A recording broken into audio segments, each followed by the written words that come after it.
रोशनी एक सेकंड में 3 लाख किलोमीटर का सफर तय करती है। एक साल में रोशनी 94 खरब 61 अरब किलोमीटर का सफर तय करती है, जिसको 1 लाइट ईयर कहा जाता है। ये इतना डिस्टेंस है कि अगर आप पार्कर सोलर प्रोब, जो अब तक का सबसे तेज तरीन स्पेसक्राफ्ट है, जिसकी स्पीड 85,000 किलोमीटर फी घंटा है, उससे सफर करें तो उसे 1 लाइट ईयर का डिस्टेंस तय करने में 1500 साल लग जाएंगे। इसके अलावा अगर आप जमीन और सूरज के 32,000 चक्कर लगाएं तो जो डिस्टेंस बनेगा उसे 1 लाइट ईयर कहेंगे। ये बात मैं आपको बता दूं कि 1.5 सेकंड में रोशनी जितना डिस्टेंस तय करती है, उतनी दूरी से आगे आज तक कोई भी इंसान नहीं जा सका। लेकिन रोशनी की इतनी तेज रफ्तार भी कायनात के साइज के सामने कुछ नहीं है। जमीन और सोलर सिस्टम में डिस्टेंस को किलोमीटर में मेजर किया जाता है, लेकिन सोलर सिस्टम से बाहर ऑब्जेक्ट को मेजर करने के लिए लाइट ईयर का इस्तेमाल किया जाता है। यानी एक साल में रोशनी जितना डिस्टेंस तय करती है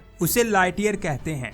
लेकिन कायनात के साइज के सामने लाइट ईयर बहुत छोटा पड़ जाता है। अगर आप लाइट की स्पीड से हमारी गैलेक्सी को पार करने की कोशिश करेंगे तो आपको हमारी गैलेक्सी से बाहर जाने में 1 लाख साल लग जाएंगे। यानी हम कभी भी हमारी गैलेक्सी से बाहर नहीं जा सकते। फर्ज करें अगर साइंसदान एक ऐसा स्पेसशिप बना लें जो 1 लाइट ईयर की दूरी को सिर्फ 1 सेकंड में तय कर सके, यानी जो दूरी रोशनी 1 साल में तय करती है वो दूरी ये स्पेसक्राफ्ट सिर्फ और सिर्फ 1 सेकंड में तय करे, और फिर इस स्पेसक्राफ्ट से लगातार 60 सालों तक स्पेस में सफर किया जाए, तो हम कायनात में कहां तक जा सकते हैं? क्या इतनी ज्यादा रफ्तार से हम कायनात से बाहर जा पाएंगे? ये अमेजिंग इन्फॉर्मेशन आप जानोगे आज के इस वीडियो में, तो पूरी वीडियो वॉच कीजिएगा। और आप देख रहे हैं स्पेस वर्ल्ड। 1 लाइट ईयर फी सेकंड की रफ्तार से आप सिर्फ 1 सेकंड में हमारे सोलर सिस्टम से बाहर चले जाओगे। 4 सेकंड तक सफर करने के बाद आप करीबी सोलर सिस्टम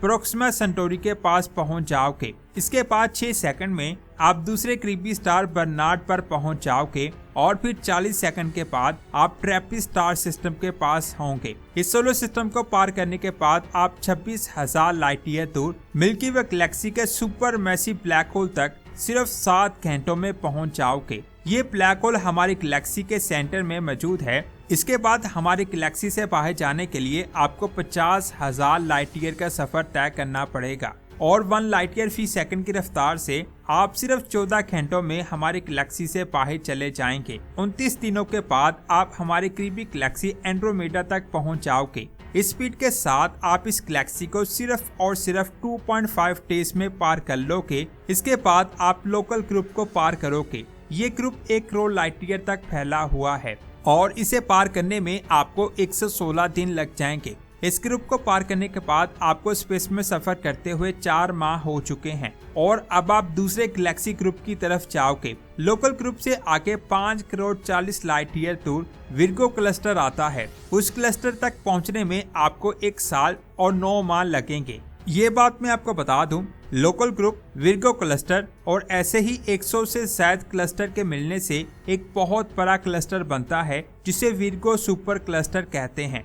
आप अभी विर्गो क्लस्टर में हैं, और इस क्लस्टर को पार करने में आपको 5 माह और 24 दिन लगेंगे, जिसके बाद आप विर्गो सुपर क्लस्टर में पहुंच जाओगे। यहाँ पर आपको बड़े बड़े गैलेक्सीज के ग्रुप स्टार्स के ग्रुप की तरह दिखाई देंगे। ये super cluster 11 crore light year तक फैला हुआ है। एक अंदाजे के मुताबिक इस क्लस्टर में 50,000 गैलेक्सीज मौजूद हैं, और इस क्लस्टर को पार करने में आपको 4 साल और 10 महीने लग जाएंगे। अभी आप 1 लाइट ईयर फी सेकंड की रफ्तार से सफर कर रहे हैं। इस रफ्तार से 5 सालों में आपने Milky Way galaxy, local group, Virgo cluster और विर्गो सुपर क्लस्टर को पार कर लिया है, जिसकी वजह से कुछ लोगों को लग रहा होगा कि 60 सालों में कायनात को इस स्पीड पर पार किया जा सकता है। लेकिन ये बात मैं आपको बता दूं कि आप इस स्पीड पर ऑब्जर्वेबल यूनिवर्स के 10% हिस्से को भी 60 सालों में पार नहीं कर पाओगे। ये बात मैं आपको बता दूं कि Virgo super cluster Laniakea super cluster का हिस्सा है।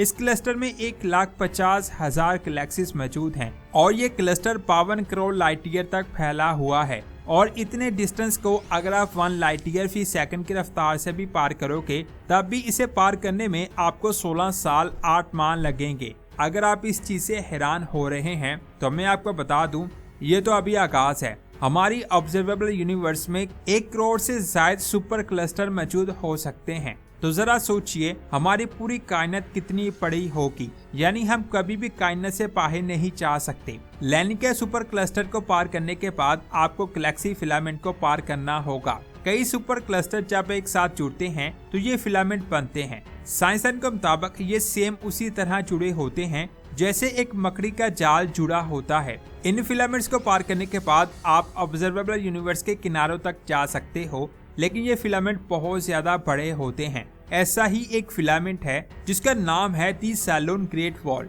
इसका साइज 1 अरब 37 करोड़ लाइट ईयर है। अगर आप 1 लाइट ईयर फी सेकंड की रफ्तार से इसे पार करते हैं तो इसे पार करने में आपको 43 साल और 6 माह लगेंगे। इसी से आप अंदाजा लगा सकते हैं कि ये वॉल कितनी बड़ी है। लेकिन ये ग्रेट वॉल भी कुछ नहीं है। अगर आप कायनात के बहुत बड़े गैलेक्सी फिलामेंट्स को देखेंगे तो इनके आसपास आपको बहुत सारा गैप भी दिखाई देगा। इन गैप्स को वॉइड्स कहा जाता है। ये कायनात की खाली जगह है। इनमें बहुत कम गैलेक्सीज होती हैं। यहाँ पर अंधेरा बहुत ज्यादा होता है। आप इसे ऐसे समझें कि एक जगह पर यहाँ 1 लाख गैलेक्सीज होनी चाहिए, वहाँ सिर्फ 60 गैलेक्सीज मौजूद हैं। इसी वजह से इनको वॉइड्स कहा जाता है। दी सैलून ग्रेट वॉल को पार करने के बाद आपको एक बहुत बड़े वॉइड को पार करना होगा। साइंसदान के मुताबिक जमीन से 9 अरब लाइट ईयर दूर कायनात का सबसे बड़ा वॉइड मौजूद है, जिसका नाम LOWZ 13788 वॉइड है। ये 3 अरब लाइट ईयर में फैला हुआ है।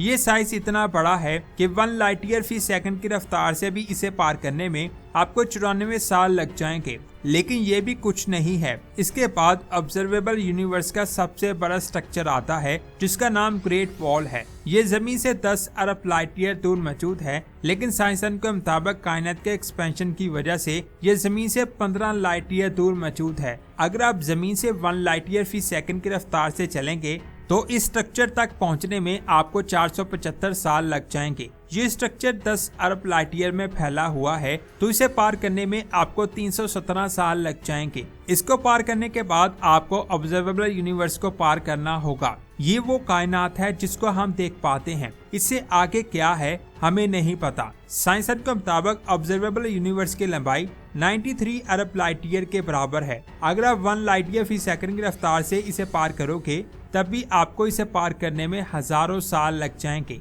यानी इस स्पीड पर भी हम अपनी जिंदगी में ऑब्जर्वेबल यूनिवर्स को पार नहीं कर सकते। लेकिन कायनात का बहुत बड़ा हिस्सा ऑब्जर्वेबल यूनिवर्स के बाहर है, जिसे नॉन ऑब्जर्वेबल यूनिवर्स कहते हैं। ये कायनात इतनी बड़ी है कि इसके बारे में साइंसदान को नहीं पता, लेकिन कुछ साइंसदानों ने एक अंदाजे के मुताबिक इस कायनात का एक साइज निकाला है जो है 10 to the power 10 to the power 10 to the power 122 light year. देखने में ये नंबर कितना छोटा लग रहा है, लेकिन ये नंबर इतना बड़ा है कि इसमें इतने जीरो हैं कि अगर आप ऑब्जर्वेबल यूनिवर्स के हर एक एटम पर 1 अरब जीरो लिख दो तब भी आप इस नंबर के 0.000000001% हिस्से को भी टच नहीं कर पाओगे। अब जो बात मैं बताने लगा हूँ उसको सुनकर आपके होश उड़ जाएंगे और आपका दिल अल्लाह अकबर कहेगा। पहले हमने 1 लाइट ईयर फी सेकंड की रफ्तार से ऑब्जर्वेबल यूनिवर्स का सफर किया जिसका साइज 93 बिलियन लाइट ईयर है,